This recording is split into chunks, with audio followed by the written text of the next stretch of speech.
Madrid a disputé son dernier match de pré-saison et a battu Chelsea avec un score de 2-1. Les buts ont été marqués par Lucas Vázquez et Brahim Diaz. Voici qui a été évalué comme le meilleur joueur de ce match. Brahim Diaz est le joueur du match. Il a marqué un but, délivré une passe décisive et bien performé en attaque, 90% de passes précises, 43 touches de balle. Voici sa réaction. J'ai peur de la concurrence avec Endrick Mbappé. Waouh, c'est le Real Madrid, le meilleur club du monde. Ici, c'est le meilleur jeu. Nous sommes une équipe. Il n'y a pas de rivalité. Gagnez ensemble. Peu importe si tu joues 90, 60, 30 ou 20 minutes. Aidez l'équipe, même 20 minutes. L'important est d'aider l'équipe. Nous sommes une famille. Un des meilleurs matchs contre Chelsea a été celui de Vinicius Junior. Plus tard, nous analyserons la vidéo pour voir comment il a brillamment délivré une passe décisive à Brahim Diaz. En attendant, notons son grand volume de travail, y compris son déplacement au centre du milieu de terrain.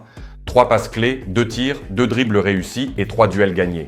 Il semble que Vinicius Junior soit pleinement motivé pour la saison à venir. Voici ses mots. Je veux gagner plus de trophées que la saison dernière. Je veux marquer plus de buts, faire plus de passes décisives et continuer à me développer. Car j'ai seulement 24 ans. Je suis ici depuis 6 ans. Mais je ne me lasse jamais de regarder Luka Modric passer une autre année avec nous.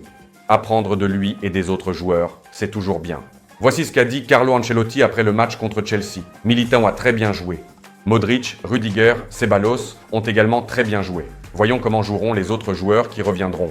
Et Carlo Ancelotti a également clarifié certains détails concernant les positions des joueurs sur le terrain. Modric peut jouer un peu à gauche, ainsi qu'en tant que milieu de terrain central. Tchouaméni a des qualités différentes de celles de Modric, mais il est néanmoins excellent. Tchouaméni en défense centrale, non, il jouera au milieu de terrain. Bonjour à tous, ici, nous parlons de Madrid, et dans cette vidéo, nous continuerons à discuter de tous les détails du match contre Chelsea. Merci pour votre abonnement à cette chaîne. Voici à quoi ressemblait le 11 de départ de Carlo Ancelotti pour le dernier match de pré-saison contre Chelsea. Thibaut Courtois était de nouveau dans les buts. Militão et Rudiger étaient également au centre de la défense. Ce sont les joueurs qui ont joué le plus, et notons également que Lunin est entré en jeu en seconde mi-temps, bien que son avenir à Madrid soit encore incertain. Il s'est distingué par un très bel arrêt, mais la principale surprise de Carlo Ancelotti concernant la composition de départ a été l'absence, même sur le banc des remplaçants, d'Endrick et d'Arda Güler. Tout s'est avéré simple. Ils ont joué l'intégralité du match contre Barcelone et ont ainsi obtenu du repos, ce que Carlo Ancelotti a confirmé. Endrick et Güler devaient récupérer après le match contre Barcelone.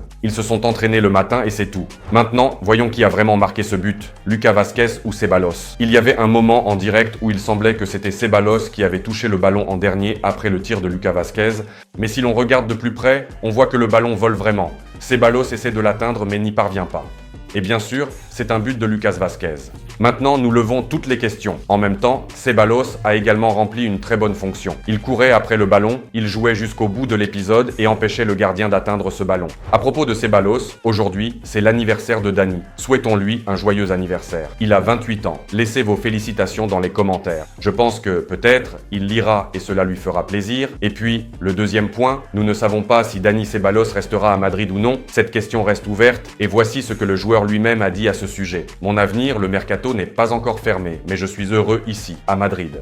Je rappelle d'ailleurs que je consulte toutes les nouvelles, commentaires, autres événements et résultats rapidement sur l'application de Madrid, une application vraiment géniale. Je vous recommande également de l'utiliser. En suivant le lien épinglé dans le commentaire, vous pouvez la télécharger et rester au courant de tous les événements. Et nous avons une question ouverte concernant Brahim Diaz. Bien sûr, il ne quitte pas Madrid, mais nous ne pouvons pas comprendre à quel point il sera un joueur titulaire l'année prochaine. 31 matchs en Liga espagnole, 8 buts marqués, 6 passes décisives. Cependant, Brahim Diaz sortait constamment du banc des remplaçants. Ce match contre Chelsea et son but nous ont convaincus qu'il est toujours en excellente forme. Il reste un joueur très important pour Madrid. Il ne partira certainement nulle part, mais quant à savoir s'il aura une place dans le 11 de départ, c'est bien sûr une grande question avec une telle concurrence. Revivons encore une fois ce moment, apprécions encore une fois ce but de Brahim Diaz. Regardez comment il s'est démarqué, comment il a parfaitement contrôlé le ballon ici, et l'a immédiatement envoyé dans les filets de Chelsea.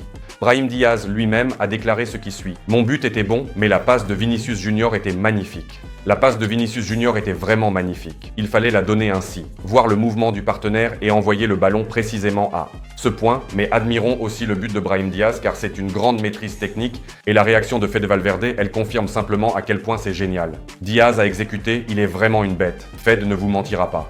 Ainsi, notre pré-saison est terminée. 3 matchs ont été joués, 3 buts marqués, 4 encaissés, 2 défaites contre Milan et Barcelone et une victoire contre Chelsea. C'est tout ce que nous savons pour le moment. Carlo Ancelotti, nous nous souvenons aussi de ces paroles, que ces matchs ne signifient rien en termes de résultats et que les matchs officiels suivront. Voici le calendrier. D'abord les talents, puis le match pour la Supercoupe de l'UEFA. Ensuite, Majorque, Valladolid et toute la Liga. Un mois d'août très chargé en matchs et nous suivrons ces rencontres de près. Alors abonnez-vous à la chaîne pour ne rien manquer.